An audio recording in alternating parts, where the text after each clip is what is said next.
So si Bangag, meron siyang litanya, di ba, about ito. So, ang pinakamasibag talaga na public servant ay ang ating mga guro.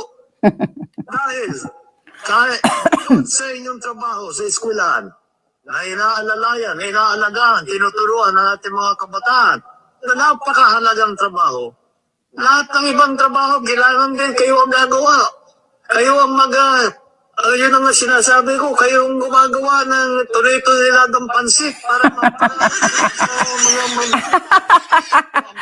Anyway, nakakatawa lang kasi alam naman natin na talagang wala nang laman yung utak ni Bangag. Meron ba dito, mga teachers? Tika lang, shout out naman sa ating mga palagan teachers. So ngayon lang namin nalaman, I think si Maui, ating palangga ay teacher din.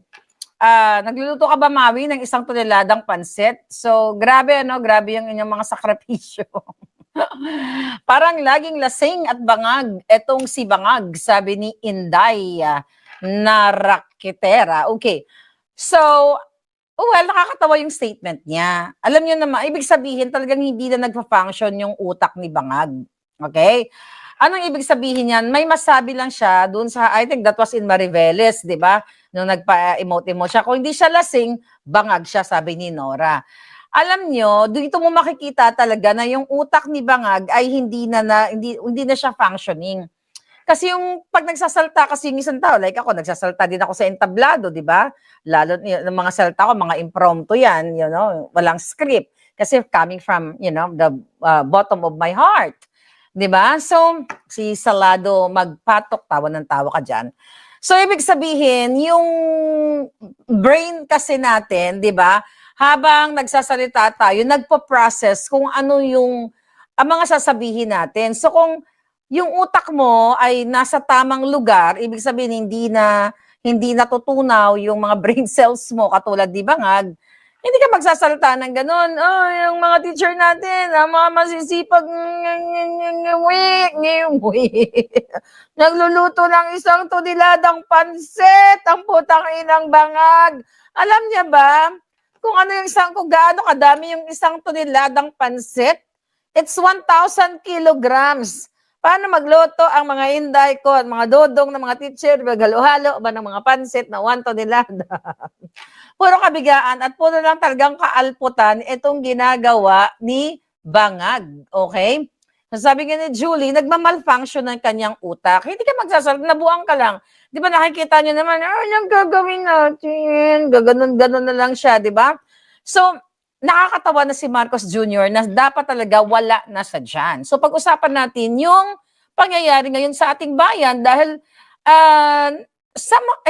nakakatakot sa part ng mga Filipino dahil ngayon nag-release ng statement ang Pentagon. Alam niyo naman kung ano yung Pentagon, kung yaan yung hub ng mga military defense namin ng Amerika. Marine Corps, Navy, military, name it, lahat ng mga departamento ng pag-protect sa gobyerno ng Amerika o pang digma, di ba? Yung mga ganong mga hanash. Siyempre, Sir Rayson Orarte, thank you palang Gingging. I miss you long time no watch. Saan ka nagpunta? Busy ka sa pagpapayaman, ano?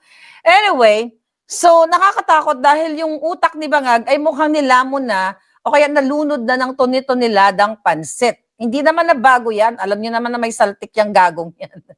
Alam niyo naman ang adiktos ngumingiwi ng ganyan, ang lolo niyo, tapos mukhang karikigon na yung itsura niya, karikigon yung mukha niya, di ba?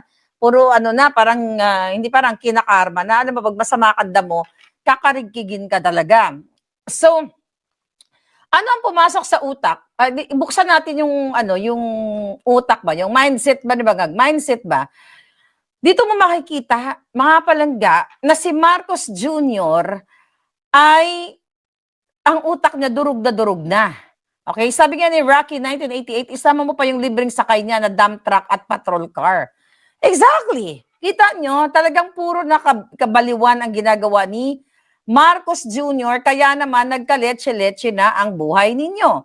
So right now, I think unahin natin yung article muna, ng Pentagon. Teka, hanapin ko lang yung article, mga palangga. We will talk about that. So ngayon, pinost natin yan sa Boljakan. Kung hindi pa kayo nakaka-follow sa ating Facebook page, okay, na Boldyakan, Boldyakan. Nandyan ko pinapost ang aking mga travel eklabush. At syempre, ang Maharlikan Travel News and Maharlikan Network. Aba, share na naman dyan. Okay. So, nag-release ng statement ang Pentagon na pwedeng gawin nilang hub or manufacturing facility ang Pilipinas. So, plano pa lang naman, wala pang final decision. Kanina lang nirelease ang statement at binalita na ng Reuters, ng Japan Times at marami pang ibang mga media entities. So, sinasabing tinitingnan daw nila na posibleng gagawing ammunition facility ang Pilipinas. Okay? Anong ibig sabihin nito? Diyan itatambak kung maging magkasundo ang Pilipinas at Amerika, gagamitin na hub yung Pilipinas, dyan i-assemble yung mga armaments, okay? Or, mga pangdigma, pang-bang-bang-bang. So, ang sinasabi dito, particularly, pwede daw mag-assemble ng mga package ng 30mm cannon rounds na ginagamit ng military sa mga aircraft at iba pang mga pang-bang-bang-bang. Alam nyo na yon, di ba? So, sinasabi dun sa report, mga palangga, na ayon dito, na ayon sa Pentagon, okay, bahagi ito sa mas malaking hakbang at hakbang ng US at mga kaalyado dito upang ilapit ang production ng armas sa Asia. Lalo na sa mga lugar na ituturing na posibleng flashpoints tulad ng Taiwan Strait at South China Sea. Bakit daw ito gagawin ng Amerika? Para mapabilis ang supply ng mga kagamitan ng US. Okay? Dahil nga related dito sa nangyayaring bang-bang sa Israel and Iran. So alam naman natin na mag-partnership tayo ng US and America, di ba? Ganun naman, super friendship tayo ng bonggang-bongga. Talaga namang dapat ganun, alright? Kasi syempre, ako ay nasa Amerika, dapat talaga ganun ang mga eksena. So, kasama sa plan, ang Japan, okay? When it comes to pagbubuo daw itong mga missile components, chuchu. So, ang question natin dito, mga kababayan, kung gagawing hub, ang Pilipinas, 'di ba? Gagawing sabi nga dito sa news is defense supply chain ang Pilipinas at gagawin yung mga military exercises, 'di ba? Na mga you know that already. Ang nakakaloka lang dito, teka, natin yung balita. Okay, ano sa tingin niyo? Can you comment, my darling Clementine? Okay. Here we go. Okay. So ano ang nakikita niyo dito? Alam niyo kung anong magbebenepisyo sa atin dito? Alright, babasahin natin ang mga comment ninyo.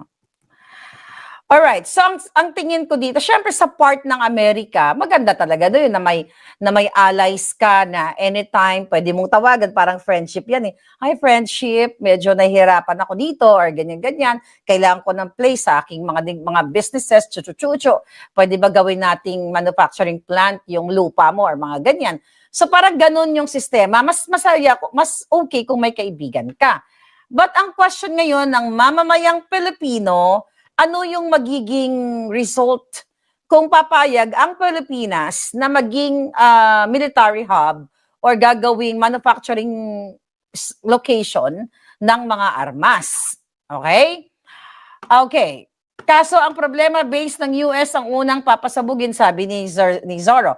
Exactly. So, ang question natin, mabilis ba, magkakaroon ba ng agam-agam ang mga Pilipino kapag nagkaroon ng kasunduan at pumayag ang gobyerno ng Pilipinas?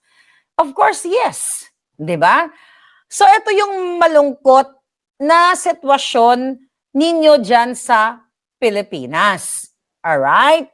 Kasi wala naman sinong tao ang gustong gustong mag-bang-bang-bang. Kaya lang nandito na tayo at mag-friendship tayo. So I don't know kung anong maging situation, kung anong magiging desisyon dyan ni Bangag.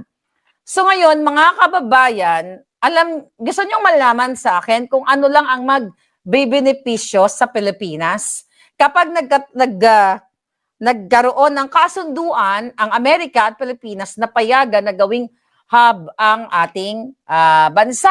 Mag-comment kayo. Nasagutin ko na. Huwag natin patagalin. Yung mga AFAM. Di ba? Pakinabang ninyo, let's say for example, sa Olonga po gagawin ng hub, Cavite, wherever, sa part ng Pilipinas, mga Inday at mga Dodong, ang pakinabang natin ay ang mga AFAM. Di ba? So, syempre magdadagsaan ang mga AFAM, although makakapagbigay ng business, di ba, sa Pilipinas. Yun yung positive part. Okay? Yan yung positive. Tama ba ako doon, mga darling? Bigla ko na naisip yung mga AFAM. So, syempre magdadagsaan ng mga bruskong mga AFAM. Diba? So, darating dyan, let's say for example, babalik sila sa Olongapo, Pampanga, or wherever. Diba? Kung ano man ang location later on, ang magbebenepisyo dyan yung mga girl lalo at mga boy lalo, lahat kayo, diba? Na pwede tayong, pwede nyo pakinabangan ng mga AFAM. Ano, gusto nyo? Payagan nyo na kami. Di ba? Payagan nyo na kami na maging, hub ng Amerika, ang Pilipinas, at nagpapadala kami ng mga bonggang-bonggang AFAM. Right? Yun yung positive. But, mga kababayan, sa seryosong usapan, ay di naman ganun kadali yan, okay? Hindi naman ganun kadali naman na tatargetin tayo ng Iran. But you know what? Nakikita nyo na, previously may mga binabang-bang-bang na mga inosente. Okay? May mga inosente. Teka, basahin ko lang itong comment kasi nakakatawa. Okay? Sabi ni Maria Olele, ang ibig sabihin palangga ang sperm cell ng AFAM. Ganun na nga yun, di ba? Magkakaroon na kayo ng DNA ng AFAM. Instant ahon sa kahirapan, sabi ni Sir Soro. But sa seryosong usapan, mga kababayan, I think papayag si Bangag. Kasi, nakita nyo naman, di ba? Thank you, sir. Di ba naalala yung pagpunta niya dito nung pag-upo pa lang niya nung si Biden pa yung yung presidente man, nagkamay siya ba, thank you, sir. Para siyang asong ulol. Pero si Trump, hindi pa sila nagkita talaga na formal na with the grand grand welcome, katulad ng ginawa doon sa official ng Japan few days ago. 'Di ba? Na grand welcome, nagyakapan pa sila niyakap pa siya nung official ng Japan. So my point here bilang isang Filipino American, mga kababayan, it's a lose-lose para sa ating mga kababayan kapag tayo ay tinarget o pag kayo dyan ay tinarget ng bang-bang-bang. Kasi tandaan ninyo, although malayo ang location ng Iran sa Pilipinas, anything could happen. Why? Kasi maaring meron na dyan sa loob or magpapadala ang Iran. Pwede kasing mangyaring ganito, tanginan nyo Pilipinas ganito, ganyan kayo pinapayagan nyo na ganito, ganan.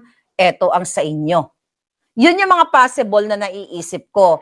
Na mayroon na dyan na may term dyan, hindi ko lang maisip ngayon basta, mayroon na dyan mga pwedeng naka-ready na sila to deploy na gagawa ng mga eksena. Kasi hindi naman, usually naman sa giyera, yung ibang mga bansa, na ang tinatarget nila ay mga inosente. It's the same thing na nangyari. Balikan natin yung history. Hindi ko porket nasa Amerika ako ay pinagtatanggol ko yung Amerika. Pero it's the same. Of course, I have to defend my country, both countries, di ba?